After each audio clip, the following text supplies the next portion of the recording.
Assalamualaikum warahmatullahi wabarakatuh. Selamat pagi semuanya. Perkenalkan nama saya Kiana Farisa dengan NPM 2050602125. Sini saya sebagai moderator yang akan memoderatori jalannya presentasi dari kelompok 4 pada mata kuliah Manajemen Sekolah Dasar. Di sini kami kelompok 4 akan menjelaskan materi mengenai standar pendidikan nasional sebagai pengelolaan dan sebagai biaya pendidikan yang diampu oleh Ibu Dr. Hajateti Hartiati MPD dan Miss Dahlia Rinepa Puspitasari SS MPD. Next.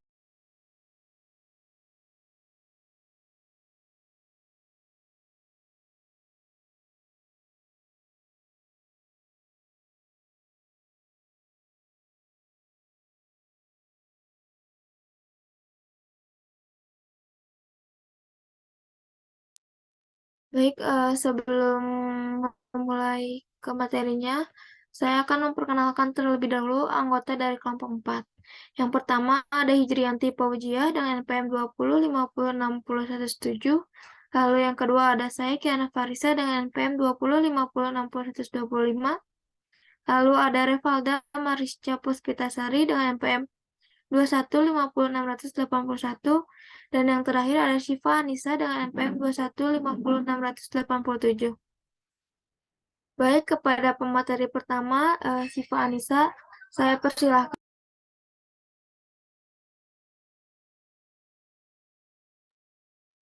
Baik, terima kasih kepada moderator. Di sini saya akan menjelaskan mengenai pengertian pengolahan pendidikan. Pengolahan pendidikan ini dapat diartikan sebagai usaha yang dilakukan oleh sekelompok orang dalam menyelesaikan sekumpulan pekerjaannya guna mencapai tujuan tertentu. Di sini ada dua pengertian pengolahan menurut ahli. Yang pertama ada menurut Wardoyo dan yang kedua ada menurut Harsoyo. Di mana yang menurut Wardoyo mengatakan bahwa pengolahan adalah suatu rangkaian kegiatan yang berintikan perencanaan, pengorganisasian, penggerakan, dan pengawasan dalam mencapai tujuan yang telah ditetapkan sebelumnya. Dan menurut Harsoyo menyebutkan bahwa pengolahan adalah suatu istilah yang berasal dari kata kelola dengan mengandung arti bahwa serangkaian usaha yang dimiliki baik secara efektif dan efisien guna mencapai tujuan tertentu yang telah direncanakan sebelumnya.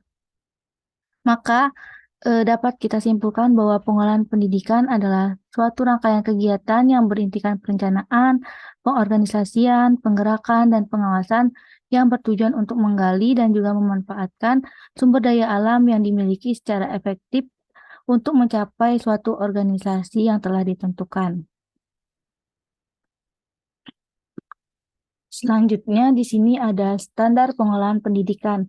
Standar pengolahan pendidikan ialah salah satu standar pendidikan nasional atau SNP yang berperan menentukan terwujudnya mutu pendidikan sekolah, yang dimana standar nasional pendidikan ini yang dimaksud itu standar kompetisi lulusan, standar isi, standar proses, standar pendidik serta tenaga pendidikan, standar pengolahan, standar sarana dan prasarana, standar pembiayaan, dan standar penilaian.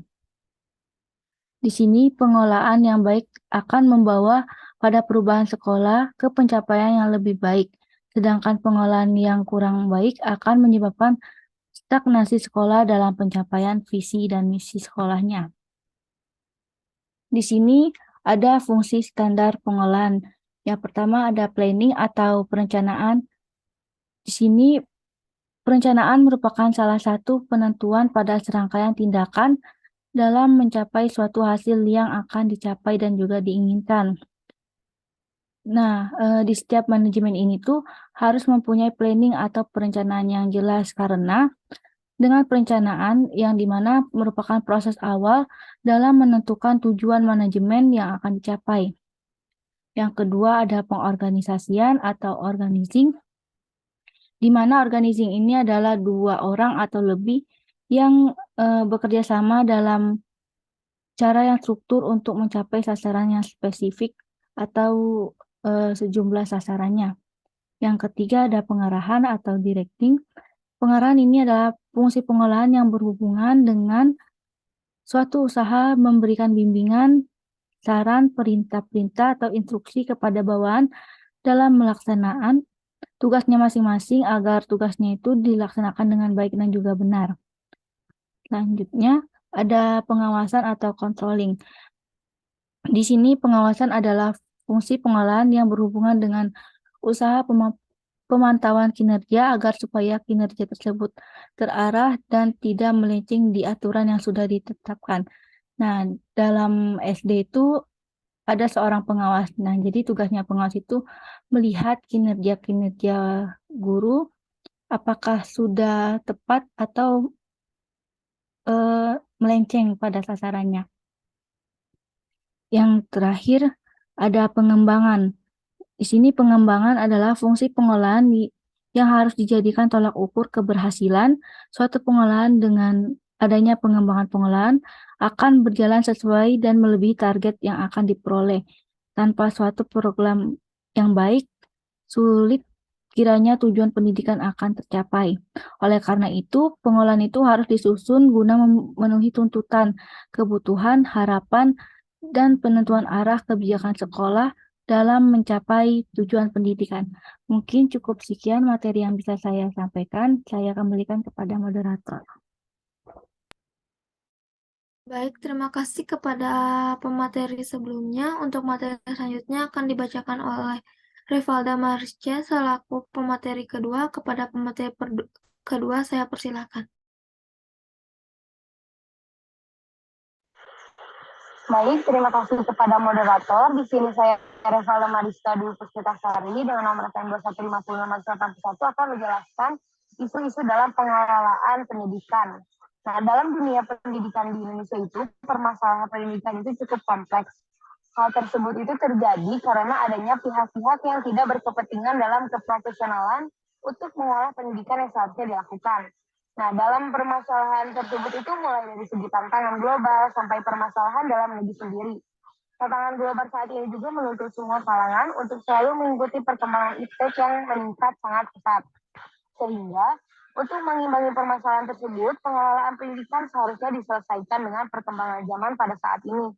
Selain permasalahan global juga, permasalahan dalam negeri sendiri pun tidak kalah pentingnya guna mengatasi masalah dalam dunia pendidikan. Nah, menurut Nanang juga, terdapat 4 permasalahan pokok dalam pendidikan di Indonesia, yaitu yang pertama, mutu pendidikan, kedua, perluasan dan pemerataan layanan, pendidikan yang bermutu, relevansi, efektivitas, dan efisiensi. Next.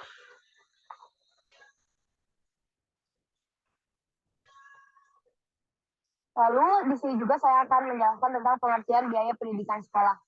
Nah, dalam pelaksanaan kegiatan sekolah juga, pastinya sekolah itu membutuhkan sebuah biaya yang dimana biaya pendidikan itu merupakan keseluruhan pengeluaran baik yang berupa uang maupun bukan uang sebagai rasa ungkapan tanggung jawab pada semua pihak.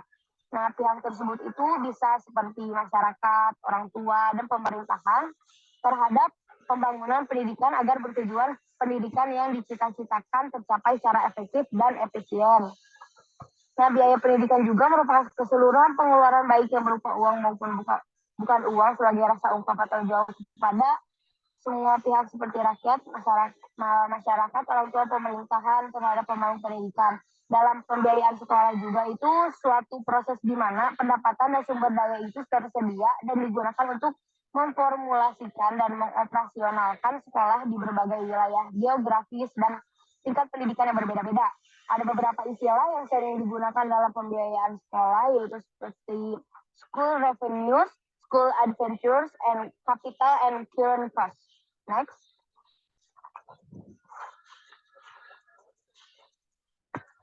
Nah, di sini juga saya akan menjelaskan jenis-jenis biaya pendidikan. Menurut Nanang Fatah dalam bukunya Standar Pembiayaan Pendidikan ada beberapa jenis ya. Nah, terus seperti yang pertama, biaya langsung atau direct cost yang dapat diartikan sebagai pengeluaran uang yang secara langsung membiayai penyelenggaraan pendidikan, pengajaran, penelitian, dan pengabdian kepada masyarakat menurut Anwar dan Idochi pada tahun 1991. Biaya langsung juga diartikan sebagai biaya yang secara langsung menyentuh aspek dan proses pendidikan. Sebagai contohnya yaitu biaya untuk gaji guru dan pengadaan fasilitas belajar mengajar menurut daftar pada tahun 1991. Lalu juga terdapat jenis biaya-biaya yang merupakan bagian dari biaya langsung atau direct cost, yaitu yang pertama, adanya biaya rutin atau recurrent cost, yang merupakan biaya yang digunakan untuk membiayai kegiatan operasional pendidikan selama 1 tahun anggaran. Biaya ini juga digunakan untuk menunjang pelaksanaan program pengajaran, pembayaran gaji guru, dan personil sekolah, administrasi kantor, pemeliharaan dan perawatan sarana dan prasarana menurut daftar 1997. Juga biaya rutin ini tuh dipengaruhi oleh 3 faktor utama. Yang pertama itu rata-rata gaji guru per tahun, ratio guru, murid, dan proporsi gaji guru terhadap keseluruhan biaya rutin, dan juga biaya pembangunan atau capital cost. Dalam menghitung biaya pembangunan juga ada beberapa faktor yang perlu dipertimbangkan, yaitu yang pertama tempat yang menyenangkan untuk murid belajar, biaya lokasi atau tapak site, biaya perabotan dan peralatan. Lalu juga ada biaya tidak langsung atau indirect cost. Biaya tidak langsung itu biaya yang pada umumnya itu meliputi hilangnya pendapatan peserta didik karena sedang mengikuti pendidikan atau learning foregone by student. Bebasnya beban pajak karena sifat sekolah yang tidak mencari laba. Lalu bebasnya sewa perangkat sekolah yang tidak dipakai secara langsung dalam proses pendidikan. Lalu juga jenis-jenis biaya yang merupakan bagian dari biaya yang tidak langsung atau indirect cost, yaitu yang pertama adanya biaya pribadi atau private cost, adalah biaya yang dikeluarkan keluarga untuk membiayai sekolah anaknya dan termasuk dalamnya itu foregone opportunities. Lalu yang kedua, biaya masyarakat atau social cost adalah biaya yang dikeluarkan oleh masyarakat untuk membiayai sekolah. Lalu yang ketiga ada monetary cost. Monetary cost ini merupakan sebuah bentuk pengeluaran dalam bentuk uang, baik langsung maupun tidak langsung, yang dapat dikeluarkan untuk kegiatan pendidikan. Lalu juga ada non-monetary cost yang merupakan semua bentuk pengeluaran yang tidak dalam bentuk uang.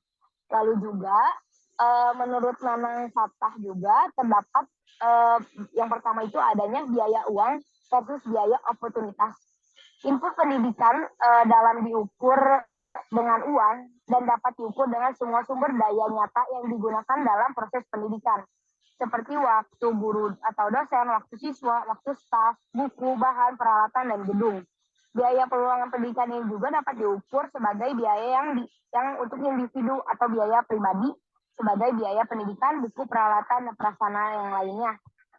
Lalu juga sebagian besar analisis biaya pendidikan ini itu berfokus pada penggunaan uang daripada biaya peluangnya. Lalu yang kedua, biaya modal versus biaya operasional atau rutin itu meliputi semua pengeluaran pada barang-barang konsumsi seperti buku, stationery, bahan bakar, dan jasa lainnya. Lalu pembelian barang kapital atau modal ini juga dapat dikatakan sebagai suatu investasi.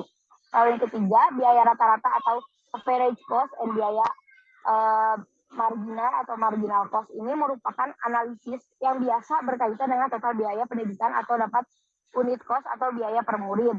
Biaya total per tahun adalah biaya tetap ditambah biaya variabel, dan biaya variabel itu tergantung dengan jumlah murid. Biaya marginal atau MC juga itu tambahan biaya yang terjadi karena penambahan unit cost atau murid yang mendaftar. Lalu yang terakhir ada biaya private versus biaya sosial pendidikan. Nah, perbedaan antara biaya private dan biaya sosial ini ditentukan oleh besarnya subsidi pemerintah terhadap pendidikan. Dan juga jika jenis pendidikan tersebut itu bersifat wajib, tidak ada private opportunity cost dalam bentuk pendapatan yang hilang karena melanjutkan pendidikan. Paling hanya dari biaya pajak yang dikenakan pemerintah secara implisif. Sekian pemaparan materi dari saya kembalikan lagi kepada moderator.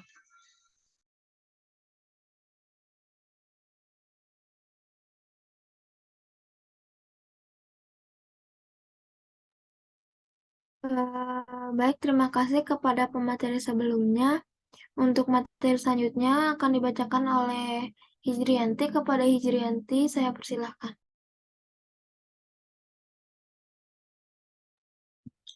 Baik, terima kasih. Perkenalkan, nama saya Hijrian Divojia dengan NPM 20506017. Saya di sini akan menjelaskan tentang fungsi biaya pendidikan. Fungsi biaya merupakan alat bantu dalam mengarahkan suatu lembaga menempatkan organisasi dalam posisi yang kuat atau lemah, serta biaya juga berfungsi untuk sebagai tolak ukur keberhasilan suatu organisasi dalam mencapai sebuah sasaran. Next. Nah, selain fungsi juga, di sini ada faktor biaya pendidikan. Yang pertama, ada kenaikan harga. Yang kedua, perubahan relatif dalam gaji guru yang naik turun. Yang ketiga, perubahan populasi dan peningkatan proporsi anak di sekolah umum. Yang keempat, meningkatkan standar pendidikan atau educational standard. Yang kelima, pertumbuhan permintaan pendidikan tinggi atau higher education. Saya kembalikan kepada moderator.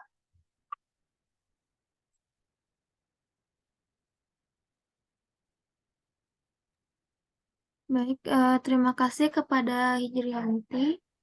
Mungkin selanjutnya adalah mengenai kesimpulan materi. Berdasarkan materi atas, maka dapat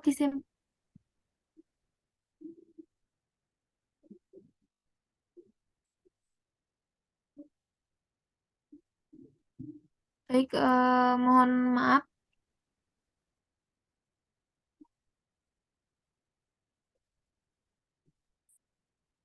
Baik, mohon maaf. Untuk selanjutnya akan dibacakan oleh saya sendiri mengenai sumber anggaran pendidikan sekolah.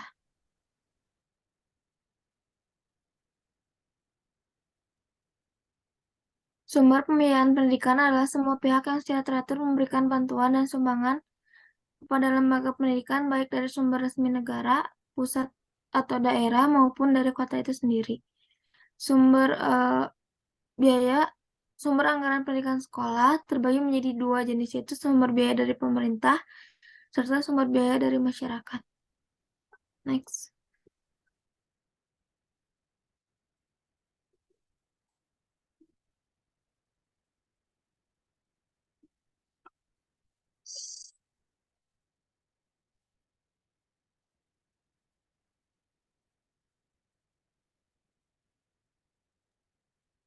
Baik, selanjutnya mengenai kesimpulan. Berdasarkan materi di atas, maka dapat disimpulkan bahwa pengelolaan dapat diartikan sebagai usaha yang dilakukan oleh sekelompok orang untuk menjalankan sekumpulan pekerjaan guna mencapai tujuan tertentu. Dalam standar pengelolaan juga termasuk standar nasional pendidikan yang berkaitan dengan perencanaan, pelaksanaan, dan pengawasan. Dalam standar pengelolaan, ada juga fungsi di dalamnya, yaitu ada planning atau perencanaan. Biaya pendidikan sekolah merupakan suatu proses di mana pendapatan dan sumber daya itu tersedia dan digunakan untuk memformulasikan dan operasionalkan sekolah di berbagai pihak. Mohon maaf, di berbagai wilayah. Adapun faktor biaya pendidikan itu kenaikan harga, perubahan relatif dalam gaji guru, perubahan populasi, meningkatkan standar pendidikan, pertumbuhan peminatan pendidikan yang tinggi. Selain itu, ada sumber anggaran pada pendidikan sekolah. Yang pertama ada sumber dari pemerintahan, di mana anggaran tersebut terdapat yang dihasilkan oleh pemerintahan seperti APBN.